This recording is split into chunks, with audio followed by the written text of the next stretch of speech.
আসসালামু আলাইকুম। আমি এখন বর্তমান আছি হাবিবপুর কেন্দ্রীয় জামে মসজিদে।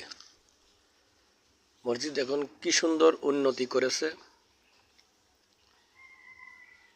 আগে ওযুখানা কত খারাপ পর্যায়ে ছিল, দেখুন এটা ওযুখানা। এখন দেখুন কি সুন্দর উন্নত টাইলস দিয়ে ওযুখানা তৈরি করেছে। দেখলে মন জুড়িয়ে যাচ্ছে। এত সুন্দর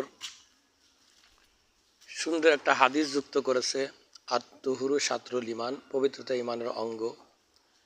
তাই পবিত্রতার জন্য জুতা ও স্যান্ডেল খুলিয়া ওযুখানায় প্রবেশ করুন। ভিতর সাইডটা দেখুন কত সুন্দর চকচক করতেছে। দেখার মতো একটা পরিবেশ তৈরি করেছে এবং ওযু করতে মন চাচ্ছে এখানে। তাই আপনারা যদি এদিকে আসেন তাহলে এখান থেকে এক ওয়াক্ত নামাজ পড়ে ওযু করে যাইন। ধন্যবাদ সবাইকে।